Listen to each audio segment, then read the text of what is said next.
رسول الله د صبر متعلق چند خبرې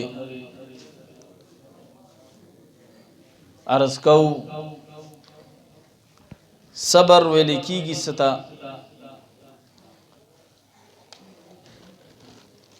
صبر معنا دا د تنګۍ په حالت کې خپل ځان بندول، کله چې په نفس باندې شدت وی سختی وی په هغه حالاتو کې ځان د هر قسمه د غصینا د تیزینا د شریعت خلاف د امور نه ځان بند ساتل دي تصبر ویل کیږي. تصوف کی 15 حروف تھی. بعض صوفیاء کرام فرمایي چې دې کې دا تا دې دا تپاره د توجه الی الله دې، سواد نه مراد صبر دې. که صوفي سړی باندې ډیر مصیبتونه راځي نو دې به صبر کوي. دارنګ د وو نه مراد ولایت دې او د فانا مراد فنه ده. صوفیاء کرام فرمای چې صبر یو عجیبه کیمیا ده. ګوره ځکه چې دې سره یو مرید یو سالک هغه مقامات په لنډ وخت کې توی کی هغه مقامات ته ورسیږي چې هغه مقامات باغه وای په کلونو کلونو کې حاصلول. خو چې د صبر اختیار کو د دې صبر د برکته هغه مقام ته الله تعالی وي مخ سره وتا عطا کی. صبر داسې لوی نعمت ته. ګوره صوفیاء کرام فرمایي اگر چې صبر کول دا ډیر یو تلخ کار دی، سخت کار دی، خو د دې چې کوم ثمرات دي، د دې چې کوم بدلی د الله په دربار کې ورکړی کیږي، انسان د هغه بدلو طرف ته خیال وکړي نو دی په خپل بیا صبر کوي. کوم انسان کې چې صبر راشي و د اخلاق هم ډیر مزین شي، غیسته شي، دا نه چاله بدمانه سو غوسه ورځي نو خپل کار سره کاری. چا کې چې صبر راشي هغه د الله تعالی په یاد کې ډیر زیات مصروف وي. بیا چا کې چې د صبر ماده الله تعالی پیدا کړي دی هر ټیم الله تعالی ته تایب وي، توبه وباسي. چا کې چې الله تعالی صبر پیدا کړي وای دی هر ټیم د نفسیات او تقاضو نه بیا یریږي. او چې د واقعي په وجه باندې د کې الله تعالی د صبر د ماده پیدا کړی وي وای هغه واقعیا د روزانه مخه تکیږي. او دې خلکو ته بیا خبره کوي چې ګور روزانه خلکو سره دا کار کیږي او ما سره الله تعالی دا معاملو کا ما کې الله تعالی صبر راوستو. نو ذوالنون مصری مبارک رحمت الله تعالی علیہ فرمای چې د احکام الہیه د مخالفت نه ځان ساتل دا صبر دی. یو غم دی، یو رنج دی، یو مصیبت دی، هغه پر سکون حالت کې په ځان تیرول یا د فقیری په حالت کې د غنا مظاهره کول، د بے پروايي مظاهره کول، دا ته دیته وي صبر ویل کیږي. حضرت سیدنا ذوالنون مصری سے مبارک رحمت اللہ علیہ فرمائی. حضرت امام راغب اصفهانی سے مبارک رحمت اللہ علیہ فرمائی چې صبر څه ته ویل کیږي. د شریعت چې سونه معنا مسلمان نه تقاضی کړی دي پاغه باندې ځان کاربند ساتل دې ته صبر ویل کیږي. او شریعت چې سونه امور نه متمنع فرمایلی ده هغه نه ځان ساتل دې ته هم صبر ویل کیږي.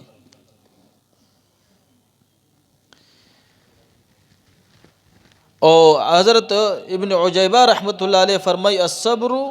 حبس القلب على حکم الرب. و صبر دا د خپل رب په حکم باندې ځان بندول دي، یعنی چې دا الله حکم رالو بس صبر دې زما په. حضرت لقمان حکیم سے بخپل زوی ته وی نصیحت کولو، څنګه چې وی دا سرو زرو امتحان په اور کې اغستل کیږي چې دا آیا دا سره زر نقلی دي که اصلي دي، اور کې دا سرو زرو پته لګي. وی دا رنګي د مصیبت رنج د غم په موقع باندې د مؤمن پته لګي چې دا کامل مؤمن دی د الله تعالی کنا دا سه کوټه دی تیسی دی. وی دی سره چې کوم دی هم د مؤمن پته لګي. ګوره حضرت سیدنا ابوبکر صدیق سے رضی اللہ تعالی عنہ فرمایل مصیبت په موقع باندې صبر کول مشکل کار دی، او بیا چې کوم انسان صبر وکي تغه د صبر ثواب چې قبر ته وړل بیا د غینه وی ډیر زیات ګران کار دی. لکه حج عمره نفل عبادت کول خو آسان دي، زموږ سید مبارک رحمت الله علیه فرمایل خو دا قبر ته وړل سالم بیا دا آسان ګران کار دی. اسنه چې دا رستو دان داسې اعمال وشي چې دا حج دم پزای شي، عمرې دم پزای شي، دا منځونه هر څه د پلاټ شي تسنش، داسې عمل در نه چرته ونشي. حضرت فضیل بن عیاض سے مبارک رحمت الله علیه فرمایل په مؤمن بنده باندې الله تعالی یو مصیبت ختم کړي نه چې بل مصیبت و ترالی غړي پر لپسې وي په د باندې د مصیبتونو د امتحانونو د ازمایښونو باران وي تر دې چې وي د الله تعالی سره داسې ملاقات وکړي چې د بالکل د ګناه نه پاک وي. دغه د ازمایښونو په وجه باندې چې د ګناه نه الله تعالی پاک کی بیا. دارنګي زمونږ په ذهن کې با یو سوال امراضي چې موږ د علما کرامو نه اورو چې الله تعالی د خپل مور نه او یا چند زیاد مهربان دی په مؤمن بنده باندې، نو بیا د مصیبتونو ولې ورکوي، آزمایش کې ولې اچي، تاسو وجه ده. حدیث مبارک کی راضی نبی علیہ الصلوۃ والسلام ارشاد مبارک ته چې الله تعالی فرمایي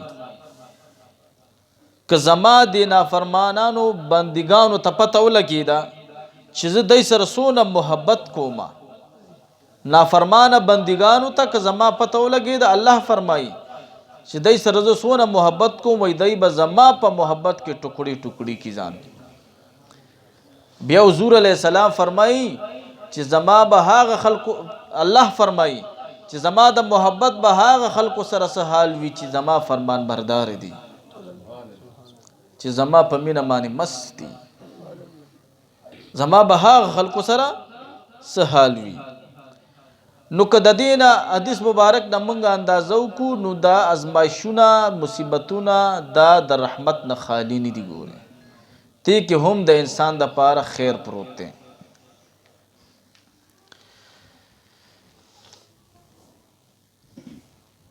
او بل حدیث مبارک کی راضی نبی علیہ الصلوۃ والسلام فرمائے اذا احب الله عبدا اصب عليه البلاء، وی کله چې الله تعالی یو بنده خپل محبوب جوړ کی وی پاغه باندې د خپل مصیبتونو بارانونو پر شروع کی، دا ازمایښونو بارانونه پی را شروع کی. نبی علیہ الصلوۃ والسلام فرمایي چې وزل فرشتو د الله نه سوال وکړي چې یا الله ته په خپل بندګانو باندې ډیر زیات رحم کوونکې مهربان یې، دا دون ازمایښونه دا دون تکالیف په د کامل مؤمنانو باندې ولې راولي، دا ولې دون دای هر ټیم په ازمایښونو کې مبتلا کې. وی الله وتعالى فرمایلی زما فرښتو زما دا خوخه دا چې دای د هر ټیم ما تلاسونه اوچت کړي وي، بس هر ټیم دی ما ته جاړي، زما د بندگان خوختي بیا وی فرښتو ته الله فرمایي چې دا کم ګریا وزاری کوي، دا فریادونه کوي زما په دربار کې، زما د دوی دا چغې ډېرې زیاتې خوښې دي چې زما په دربار کې ما ته چغې وباسي. نو دا کم آه فغا چې د الله تعالی په دربار کې د اولیاء نیکان پاکان کوي، دا ګوري الله تعالی ته ډېر زیات محبوب دي. په انسان باندې چې عموما مصیبت راځي نو دا د څلور خبرو نه خالی نه وي. ګوري د تبا الله تعالی یا د ګناهونو معافي کوي د دې مصیبت په ذریعه سره. که د ګناه نه دغه شخص پاک وي نو د به الله تعالی درجه بلندوي ورسره، او یا به الله تعالی د ازمایي چې آیا دا زما کامل مومن بنده دی کنا، ما سره د محبت دا دعوه چې کوي دا دروغ کوي.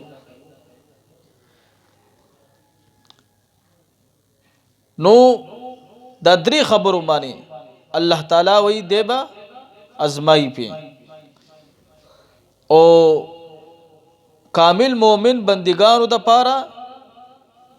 وی مصیبت دا تحفه وی، تحفه دا اللہ دا دربار نورتا تحفی وی. دا یو بزرگ پلار ماندی روان دے، یو شخص یو کتو چی آغا هم دا وقت دیر لوی ولی اللہ پس زخمونو باندې چرچور دی، ټول وجود کې دانې زخم نو وینه تې روانه، مچان پې بنګېدل. دغه بزرگ پې ډېر زیات خفه شو او مالوچ پیدا کړه، دوی پیدا کا او راوای غسته هغه مالوچ باندې د زخمونه پاک دوی پې ولګوله. کله چې داغه تلغونته افاقه وشوه، صحت ورته حاصل شو، وای دغه بزرگ چې سر روچت کو ورته وای دا تاسو کې چې زما او زما د محبوب په درمیان کې دریم غړي راغله، دا تاسو کې چې زما د لطف او د عيش په زندګۍ کې خلل راوستو. زه په دې حال باندې د خپل رب نه ډیر زیات خوشاله وم، دا تا ولی مال علاج وکړو. دا سی اولیاء نیکان پاکان تیر شوی دي. مونږ باندې چې نن سبا لږ شان مصیبت راشي، لږ شان ازمایش راشي، لږ شان امتحان را باندې راشي،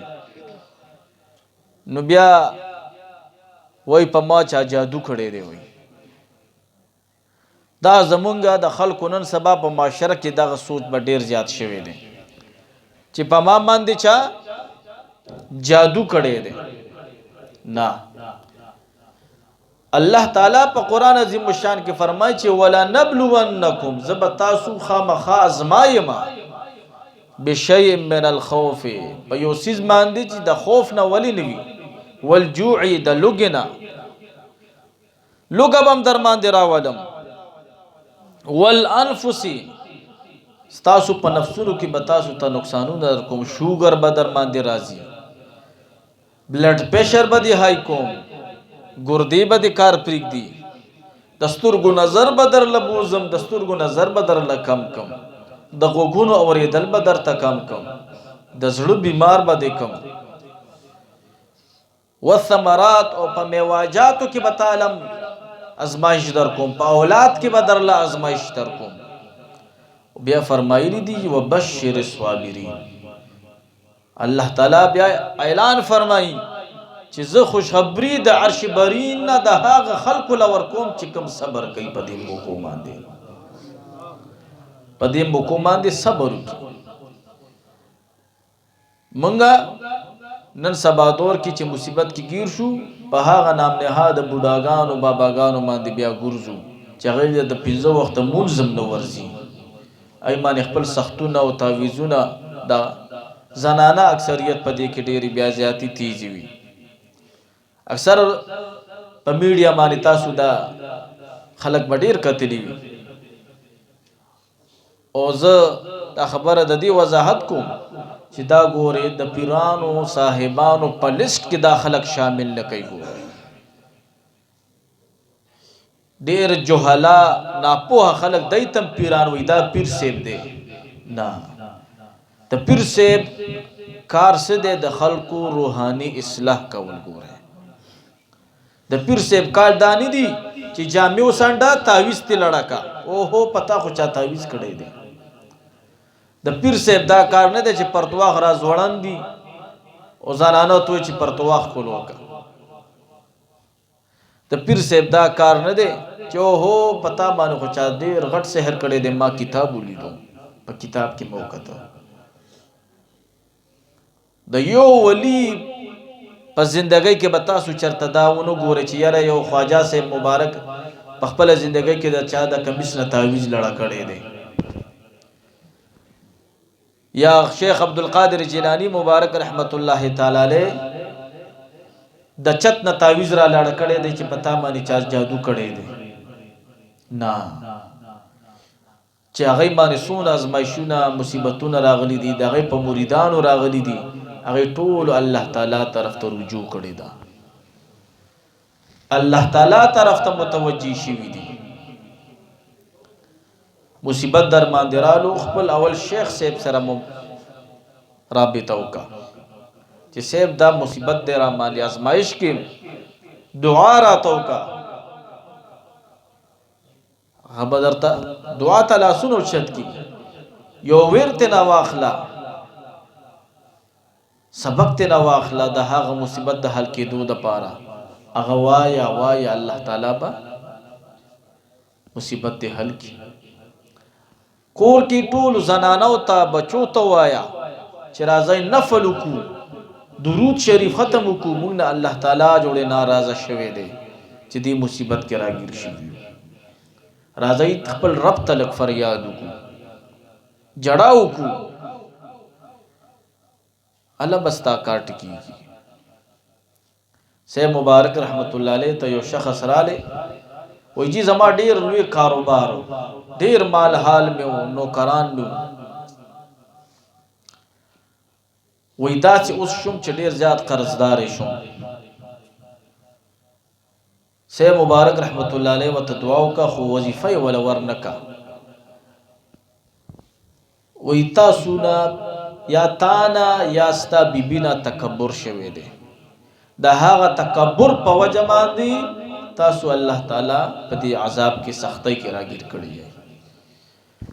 هغه شخص سید مبارک رحمت الله علیه ته وایي چې جی ما ته خو چرته نشي یاد چې ما لوی کړی دا تکبر مې کړی دی. سید مبارک رحمت الله علیه ورته فرمایي کېدای شي ستا بچو یا بیبي دې کړی وي، لاړ شه هغې ته ووایه چې یو میاشت پورې داسې وظیفه دې وکړي چې موږ اسم نه یو، یا الله ستا ډېر عاجزان بندګان یو، دا وظیفه وکړي چې الله موږ اسم نه یو، ستا ډېر عاجزه بندګان یو. هغه سړی چې لاړو، لږه موده پس چې رالو، الله تعالی دا یو عامه خبره وه خو د یو ولي الله د خولې نه ورته وتې وه چې موږ اسم نه یو، یا الله ستا عاجزه بندګان یو. هغه ورد و هغې جاري ساتلو، هغه پریشانی، هغه سختی، هغه مالی شکایت الله تعالی ختم کو. نن سبا خو چې کوم سا د نجومیانو دا ځکم په دې دیوالونو باندې لیکلی شوي جان محمد سرحدي او عامل باوا بلال جان څنګه دا نومونه دي کنه، هر کام گارنٹی کے ساتھ. تاسو دې جملې ته وګورئ، هر کام گارنٹی کے ساتھ، یعنی ته دوی چې د الله نه لیکل راغسلی دي چې دا کار به بس څوک مال راضي دا بکې نه. د هر کام گارنٹی ورکول دا صرف د رب کار دی. ګورئ ښه، د رب کار دی، د هر کار گارنٹی ورکول. نو داسې خلکو نه ځان ساتئ. کلم چې انسان باندې مصیبت راځي، الله تعالی طرف ته متوجه کیږي، خپل ذکر اذکار طرف ته متوجه کیږي، درود شریف ته متوجه کیږي، خپل شیوخ خود نه بغیر بل چا ته اړوځئ ما. نن سبا ډېر په دغه لباس کې غله ګرځي. ګورئ غله پکې ګرځي. نو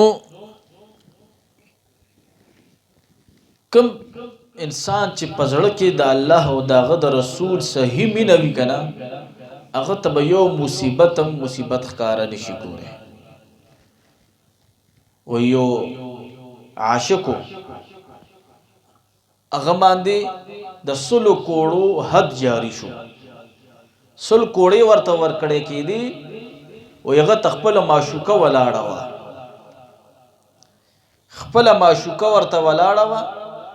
و چې کله 99 کوړې ورته ولګېدي هغه په 99 کوړو باندې وای قدرې نو کړی. وای په دې سلمه کوړه باندې د معشوقه چرته بل خوا لاړه. وای دا سلمه کوړه چې دو خوړو دې په چغو شو په جړا شو چې وای غرق شوم. هغه چا چې ورته کوړې ورکولې هغه ورته ویلې 99 کوړې دو خوړې چغې سوري دونه وهلې او په دې یو کوړه دې داسې فریادونه وکړل. وای ته څه خبر وې؟ زه خو د خپل معشوقې په ننداره ومه، زه خو د خپل محبوب په ننداره ومه، زه خو هغه ټایم کې په کوړو نه پوهېدم. نو دغه مشکل دغه مصیبت خو تا باندې یو لوی ذات راوستی دی. دغه طرف ته په ننداره شه، هغه طرف ته متوجه شه. انشاءالله چې هغه به در باندې خپل رحم او کرم بیا خامخا کوي. او چې نه ته وې چې په ما چا جادو کړی دی او په ما سحر شوی دی نو بیا ګرځه پیسې که در سره ډېرې ویشه په دې خلکو باندې دا چې کوم ناس دي دا کاروباریان خلک تکړه شه. چاله 100,000 په تعویز ورکوه، چاله 25,000 ورکوه، چاله ماله یو زنانه راغلی وه هغې نه یو عامل 12 ګډان خوړلي وو. 12 ګډان وی تا باندې دا جادو شوی دی، سحر شوی دی، یو ګډ به راولي حلالې به تا باندې دا شوی دی. 12 ګډانې وی رانه خوړلي. او دې خلکو ته بیا وی دا پیر صاحب دی. هغه د حقانی پیرانو هغه د خپل خور ته نه رسی. دې خلکو ته پیران ویل ګوره دا د جهالت خبره ده، دا عاملان دي، کاروباریان خلک دي او دې خلکو تصوف بدنام کړي دي. او زما خلکو ته دا اپیل دی چې دې ته پیران ګوره هیڅ شرعي منوایي ګوره.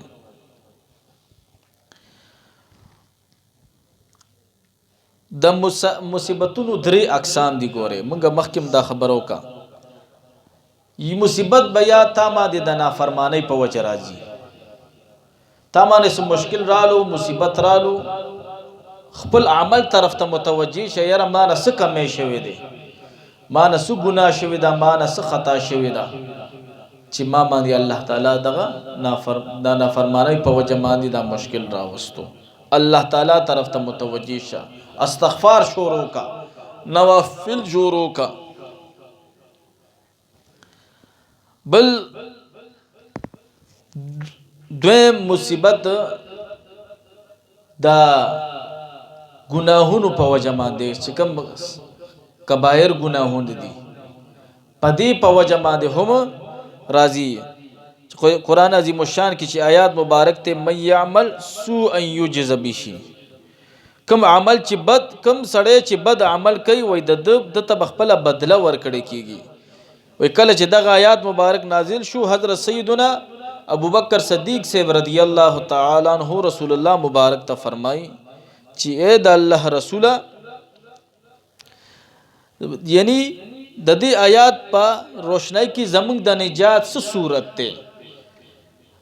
نو محبوب علیہ الصلوۃ والسلام ته فرمای چې تا باندې امتحانات راځي په خپل ژوندۍ کې وای او جی راځي وای ته غمګین کیږي. ابو بکر صدیق سے وته مبارک ته فرمای او جی وای ته په دې مصیبتونو باندې امتحانات باندې صبر کې چې دا کوم مصیبت ته در رسیږي. نو وای ابو بکر صدیق سے مبارک ته فرمای چې او جی په دې ټولو صبر زکوم. وای ما ته فرمای رسول الله مبارک چې دا ټول استاد ګناهونو کفاره ده کنه، دا ټول استاد ګناهونو کفاره ده ګوره. نو دا نه ګناهګاره سړی او دا نه کوم چې مخکې تیر شو نافرمانه دا د کفارو د پاره چې کوم کفار الله تعالی په خپل نافرمانو کې گیر کی نو په دنیا کې ورته هم عذاب ور کوي او په آخرت کې ورله هم بیا سزاګانې ور کوي ګوره د کوم مؤمن بنده چې ګناهونه ډیر زیات شي هغه باندې الله تعالی بیا د خپل ګناهونو په وجه باندې ازمایښونه را شروع کی او د ګناه نه پاکي بیا ګوره د دې مثال لکه داسې دی لکه یو ماشوم دی مور لامبي او دغه ماشوم په ځړ کې وای چې دا مور خو ما سره ډیر زیات ظلم کوي او برا باندې اچي سر را تمږي پسترګو کې می صابون زی کله را ل پشا لاس وای کله را ته پخېټه لاس وای دی خو زه ډیر زیات په تکلیف کړي خو په حقیقت کې دغه ماشوم سره خپل مور سره کوي محبت کوي لګیا ده مینا ور سره کوي خدغه ماشوم ویږي نه وای ما سره د مور ظلم کوي لګیا ده نه تامان چې کوم ازمایش را لې دې امتحان را لې دې دا د الله تعالی ګوره رحمت وګړه چې د ما د ګناهونو کفاره په دې دنیا الله تعالی راک چې بدلای په دې دنیا کې الله تعالی ادا کی ما د پاره دا ګناهونه په معاف کړي شي نو مؤمن بنده سره الله تعالی معاملہ بدل وی ګوره یو کلو هغه کې یو دوا اشخاص یو يهودي او یو مسلمانو دواړه قریب المرګ مرګ ته جوختو د يهودي پزړه کې دا خواهش چې کاش اوس یو کب وې چې ما خړلې وې سونه خوند به کړو دا چې کوم مسلمان دی د پزړه کې تا خواهش چې کاش اوس زیتون وې چې ما خړلې وې زیتون تیل میزان ته په خوراک کې مکس کړي وې او یا الله تعالی فرشتو ته حکم فرمایلو دو فرشتو ته چې تلاړه شه او دغه يهودي پکور کې طالب دی هغه کې ورته دا کپریک دا چې د خپل خواهش پوره کی او دا بل فرشته ولګله چې تلاړه شه او دغه مؤمن بنده پکور کې په الماری کې زیتون تیل پراکتی دی هغه ولتوي کا هغه ور لواړه دا دواړه درباري الهی نه را روان شوي یو بل سره وی پلار ملاقات شو چې ته چرته روانه وای زه خو د يهودي کور ته ځم الله را ته حکم کړی دی چې د په طالب کې یو کب پرېږ د کب تړه شوی دی د يهودي هغه دویمه فرشته ورته وای چې زه خو دې د پاره راغلی یم چې د یو مؤمن بنده په کور کې د زیتون تیل پراته دي چې هغه ورله واړو ما هغه قریب المرګ دی چې دا تیل استعمال نکي دواړه فرښتې حیران شوي چې عجیبه معامله ده یو يهودي دی هغه ته الله خپل نعمت ورکوي لګیا دی او بل مسلمان دی مؤمن بنده دی هغه خپل نعمت اخلي لګیا دی خیر د الله تعالی حکم دغه فرشتو دا حکم پوره کړو واپس چې دربار الهی ترالی ورته فرمای یا الله ټول کارونه دي د حکمت نه ډک دي مو خود ستاسو په دې حکم باندې پوینو شو یو يهودي دی قریب المرګ دی هغه ته د خپل نعمت ورکو یو مسلمان دی چې ستا فرمان بردار دی هغه نه د خپل نعمت واخستو وی الله وتو فرمایل چې زما هر چا سره خپل معاملې ده کفار سره مخبل معاملې وی او مؤمنانو کاملانو بندګانو سره مخبل معاملې دي وی الله تعالی وتو فرمایل چې دغه يهود نصارا چې سونه غیر مسلم خلق دی هم په دنیا کې نیک اعمال کوي خپل نیت کې خو دیلا د دې نیک عمل بدلا ز په دنیا کې ورکوم د دې په آخرت کې هیڅ عیسا نشتا وې دی يهودي یو نیکی پاتې وا چې داغه بدلا و تما نو ور کړی اوس وای لنډ ورځو کې دی دنیا نه تلو والا دی وای دغه بدله مې ورته په دې قب باندې پوره کړه او د ما سره هیڅ قسم اوس حصہ نشته د مړ کې دل دی او په جهنم کې داخلي دل دی وای دا مؤمن بنده وای د دې مؤمن بنده می ټول ګناهونه معاف کړی دي دې می ډیر لوی درجه ته رسولې دي یو درجه زما د قرب پاتې ده که دغه د زیتون تیل ما دنه نه وړولې نو دغه د قرب درجه د ته نه ملاوي ده زما معرفت ورته نو حاصل شوی دی د تیلو وړولو کې د پاره ډیر خیر نو د مؤمن بنده د پاره په مصیبت کې ډیر زیات خیر وی ګوره یا مصیبت درجی زیاتېدو د پاره مرضی درې قسمه مصیبتونو موږ ذکر کړو یو د نافرمانی په وجه چې په کفارو باندې راځي یو د ګناهونو په وجه باندې چې په مؤمنانو مسلمانانو باندې راځي یو د درجاتو بلندۍ د پاره راځي په مؤمنانو بندګانو باندې هم چې کوم د ګنا نه پاک دي لکه حضرت رابعه بصری رحمت الله تعالی علیها ډیر زیاته بیمار شوی و خلک تپوس لراتله یو د الله ولیم تپوس لرالو پرده کې ور سره ناشته ورته وی بیبي الله دې روغه کا الله د الله روح صحت درکا رابعه بصری رحمت الله تعالی علیها وت فرماینا پما باندې دا بیماری د الله عذاب دی هغه د الله ولی وتوي چې عجیب کار دی رابعی تو ټول عمر د الله په یاد کې تیرې مصروف یې او ته وی چې پما باندې د الله عذاب دی وینا یو هفته وړاندې می تهجد کول په تهجد دوران کې می د جنت خواهش روکشت شو پزړه کې وی الله دراته غیبی आवाज وکړي چې او هو داوی زما د محبت کې او پزړه کې د مینه د جنت سره ده دوی دغه بیماری تکلیف چې په ما راغله د ګوره د الله تعالی د خلقو سره یو خپل ځان له معاملې ده اوس ګری د جنت سوال کول په شریعت کې سمانه نه ده نبی علیہ السلام ارشاد مبارک ته چې تاسو د الله نه جنت الفردوس واړی خدا داسې د الله تعالی قرب ترين خلق دي هغه قربت ورته حاصل دي چې الله هم نو غواړي چې د جنت سوالم نه کوي بس د زماوي او زدي د دی بس دا داسې خلق دي لکه حضرت ابراهیم بن ادهم رحمت الله تعالی علیه د خپل بادشاہي تخت پرې خو دیو تلو په مکه معظمه کې اوسېدو مکه معظمه کې چې اوسېدو خپل مریدانو ته به فرمایل چې دلته به تاسو چاته ګورئ وینئ نه د حاجانو د عمرو ول خلکو خدمت په بس کوي لنګر به تیاروي حضرت ابراهیم بن ادهم رحمت الله تعالی علیه او زویو مور بیبي ته وای چې زما د پلار خو ډیر خلک تعریفونه کوي زبد د پلار کم زه ګورم چې ملاقات ور سره وکم مور بیبي وته فرمای چې بچي ستا پلار په مکه معظمه کې دی د حجانو د عمرو والا د خلکو خدمتونه کوي الته کوم ملاقات دی ور سره غواړم د حج ورځ راجوختي دی لاړ شه د غزوی ځان تیار کو یو نخ ور سره مور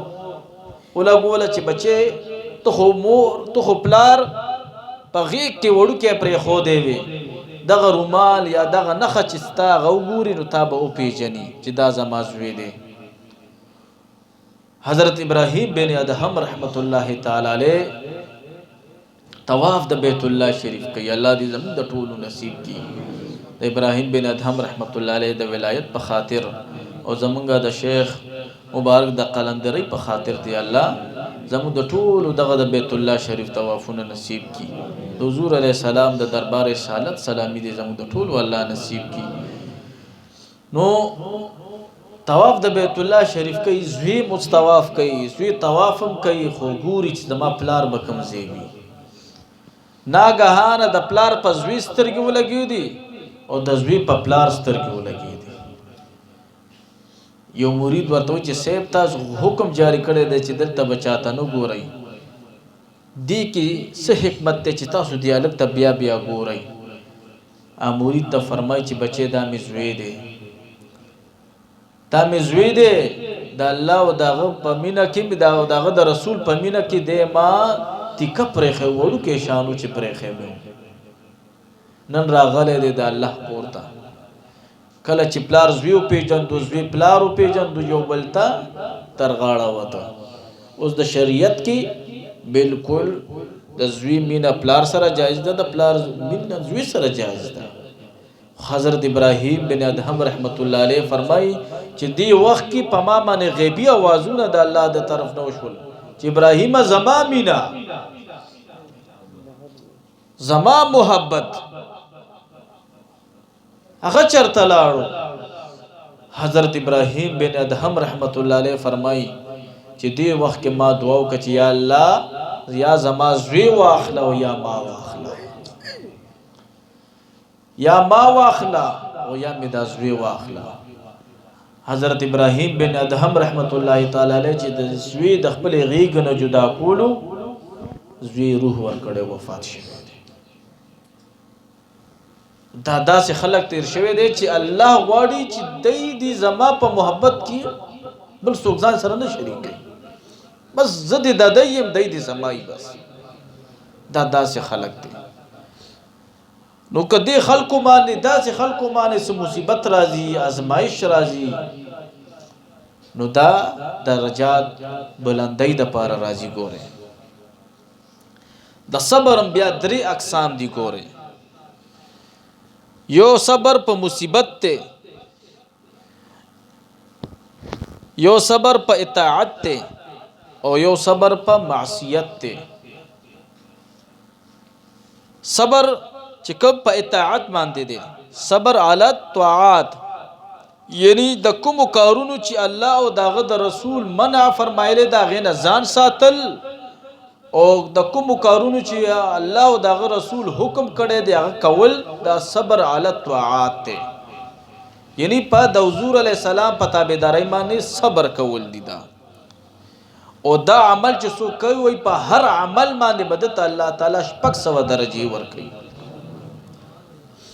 د حضور علیہ السلام چې یو تابعداري صرف څوک کی وي شپږ سو درجه غي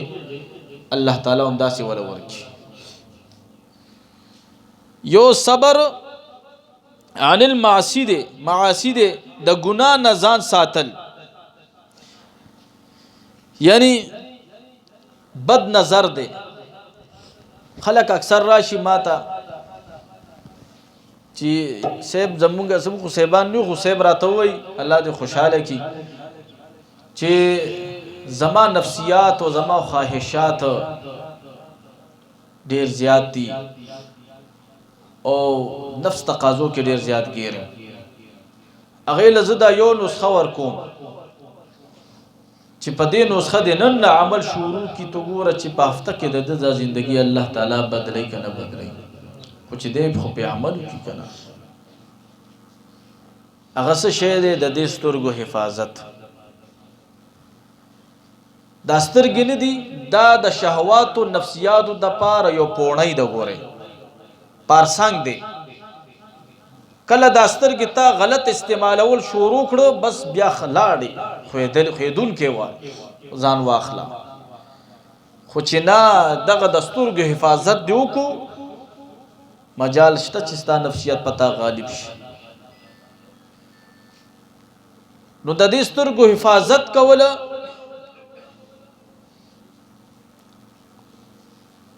ځان د نفسیاتو نه ساتل د ګناه د کارونو نه ځان ساتل دا صبر علی المعاصی دی او بل صبر علی المصائب دی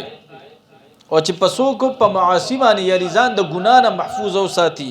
الله تعالی وې دل 900 درجه ور کوي اوس د ګناه کار دی تی کول شي تاسو سره اختیار دی مثال خبره د الله دین کی یو شخص ته هغه سره د زنا اختیار حاصل دی هغه زنا کول شي هغه بدعملی هر قسم کول شي طاقت هم شته پیسې هم شته ماحول هم ور سره شته خدا الله د یری دی نه کوي دا صبر علی المعاصی دی او صبر علی المصائب دی کله په د پریشانی رااله تکلیف پې رالو او د په دې باندې صبر وکړو نو په دې صبر باندې الله تعالی وې دته الله تعالی 300 درجه ورکی 300 درجه دا داسې درجه نه دي چې د یو پارسنګ د پوړی نواله بری پوړی پوري دا یو درجه د اسمان نواله د ځمکې نواله تر اسمانه پوري یو درجه ده حضرت زنونی مصری رحمت الله تعالی علیه د یو بیمار ته پوسله تلو د هغه بیمار سرناسته د بیماری په وجه دغه داخلینا وتل د بیماری په وجه وای حضرت زنونی مصری رحمت الله تعالی علیه وت فرمای چې څوک د خپل محبوب په گزار باندې صبر وکړي وای دې رښتونه عاشق نه دی څوک چې د خپل محبوب په گزار باندې صبر وکړي وای دې رښتونه عاشق نه دی زنون مصری رحمت الله علیه وت فرمای وای دغه بیمار وت فرمای چې زنونا څوک چې د محبوب په گزار باندې لطف وانخلی غم عاشق نه دی ګوره یعنی د الله چې مصیبت در باندې راوستو دینه یو لطف واخلا ډیر راحت او د سکون زندگی را ترا کړي وا اوس لک پریشانی کی ګر شوی خیر دی عربیه بصری رحمت الله تعالی علیها یو ځوان ورته داسې مخې تیر شو سره تړلې دی هغه مبارک او ته فرمایي را ځوان څه چل دی سر دې تړلې دی بیبي وای په سر مې ډیر زیات درد دی وای سو کال عمر دی وای 13 کال عمر مې دی حضرت ربیع بصری رحمت الله تعالی علیها و ته فرمایي د 13 کالو کې د الله تعالی د شکر چرته پټای تړلې و چې نن در باندې درد رالو نو پټای دی تړلا سونه د نعمتونو باران در باندې کړي دي سونه به بهانه نعمتونه د الله سونه وګوره د مور په خېټه کې مخ ته نه غست نه و موږ له خوراک را کړی دی مخ ته نه غست نه بیا چې کله دنیا ته رالو د پلار او د مور پسینه کې پزړ کې د اولاد د پاره داسې محبت واچولو چې د غیب په خپل ځان کار نو خطا ته بدا نوکرانو په شان د غسپینګری پلار ولاړو دغه مشر مور بتا ته دنو خادمي په شان درته ولاړه وا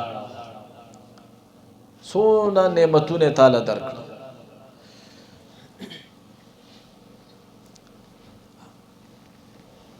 حضرت فتح المصلی یو رحمت الله تعالی علیه یو بزرگ تیر شوی دی فتح المصلی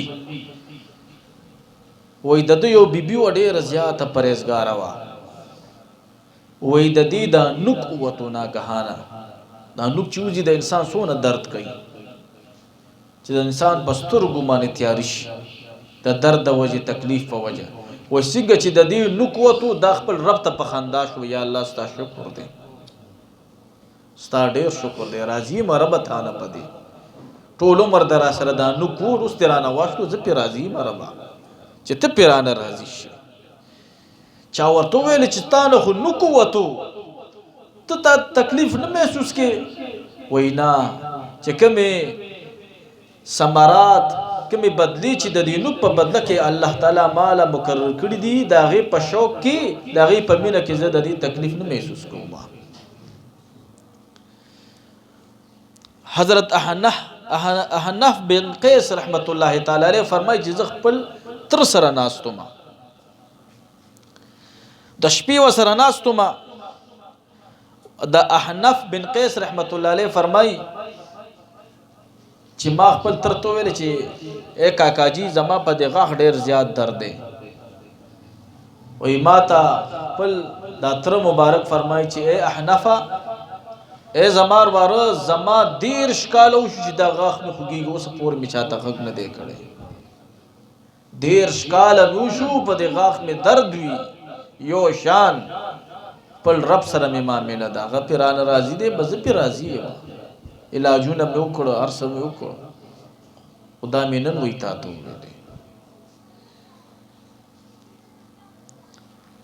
حضرت موسی علیہ الصلوۃ والسلام پلار تیریدو یو شخص وکتو چې درندگانو خوړلی و دا خېټه یې ولا چیړ پاړ کړې وه دا اندامونه لاسونه ورته په چکونو چکونو باندې ټول مات کړي وو مړ پروت و هغه امتي د موسی علیه السلام چې وی کتو قریب ورته حضرت موسی علیه السلام راله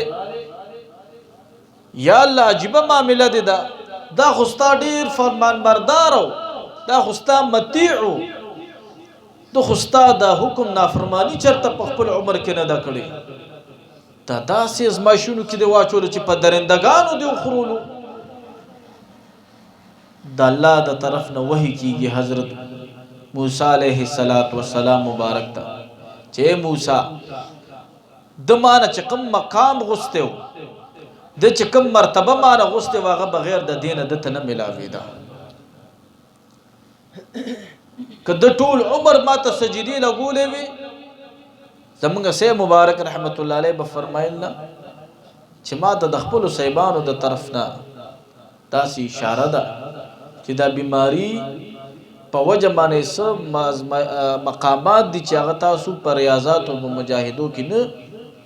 عبور کولی شو هغه به دې بیماری کې تاسو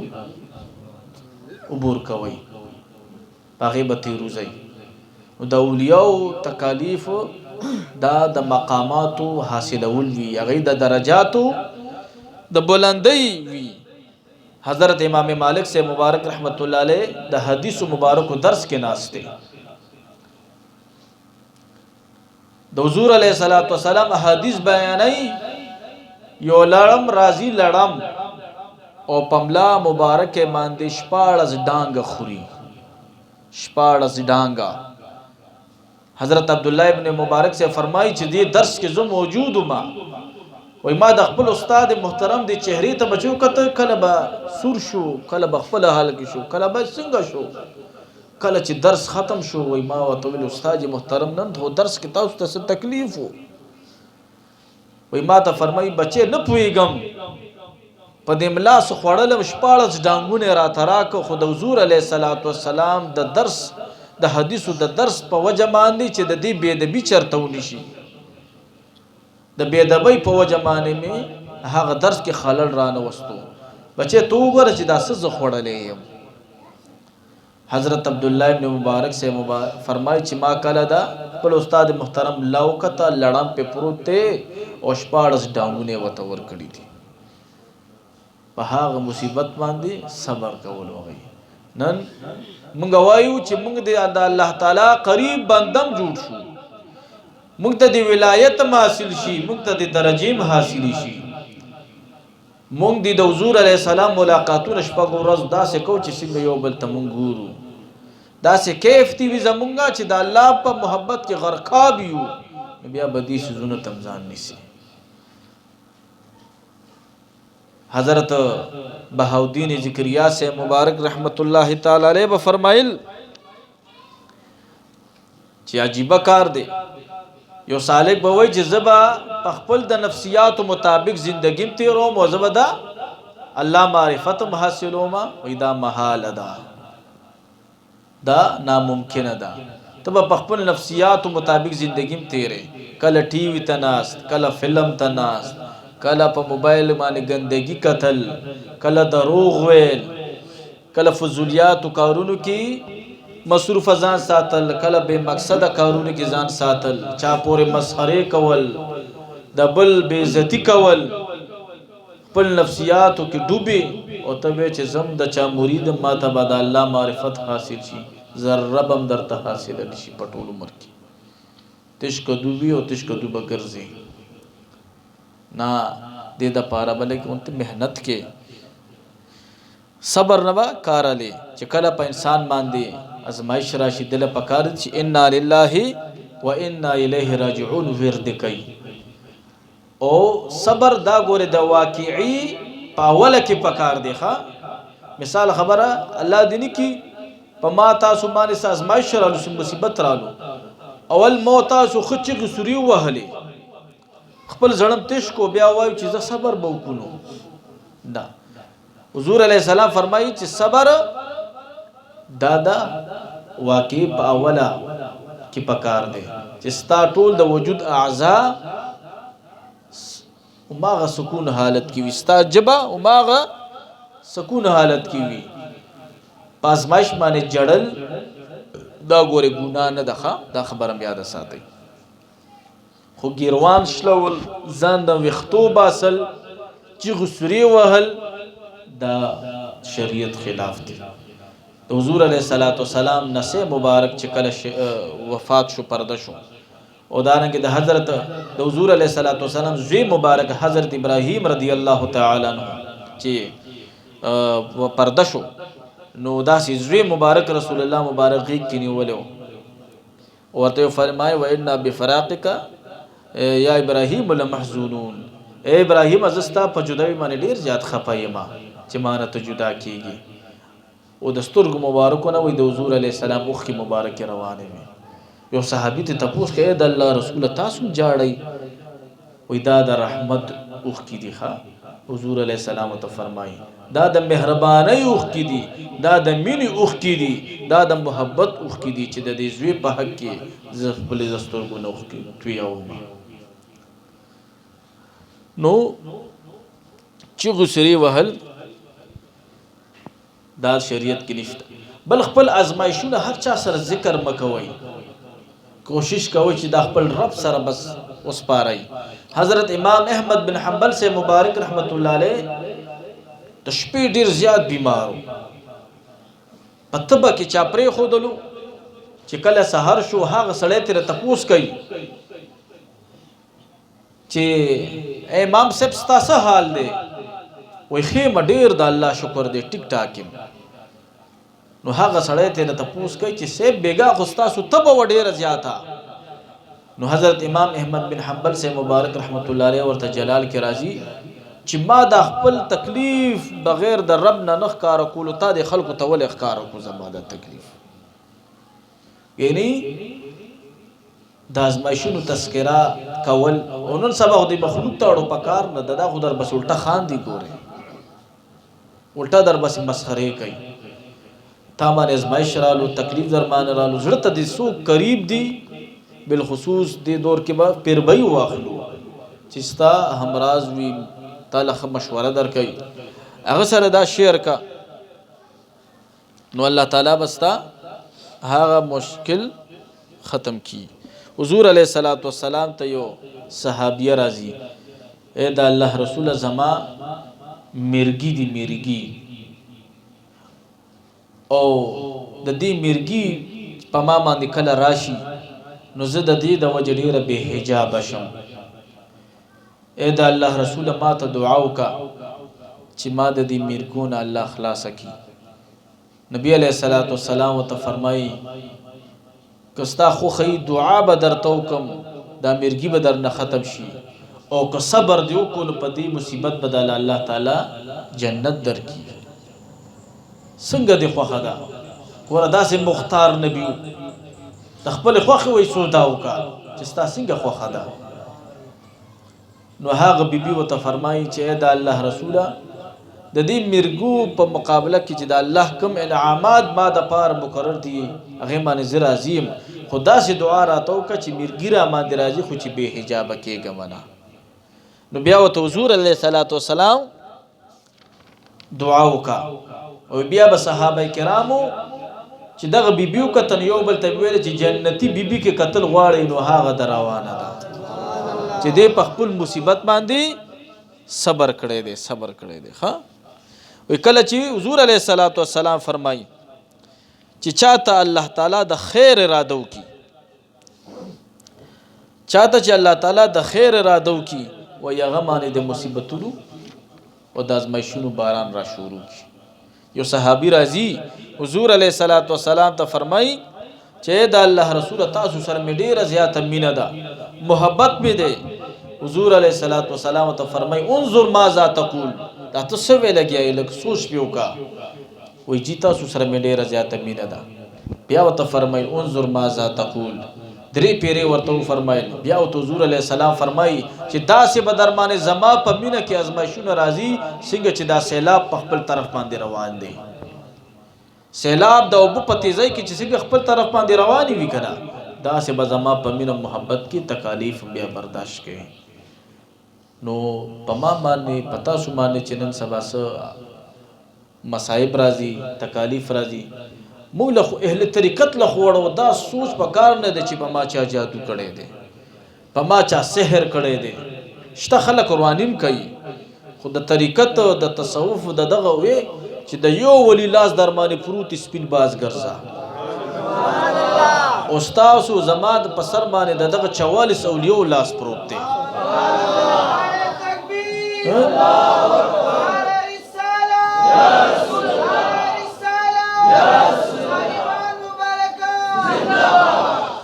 بیا هم چې زه وایم او تاسو وایئ چې په ما چا جادو کړی دی او په ما سحر شوی دی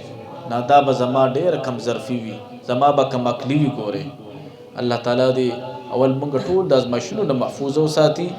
او الله تعالی دې موږ ټول په دغه راه طریقت کې کامیاب او کامرانه کړي وصلی الله تعالی علی خیر خلق محمد و آله و اصحابه اجمعین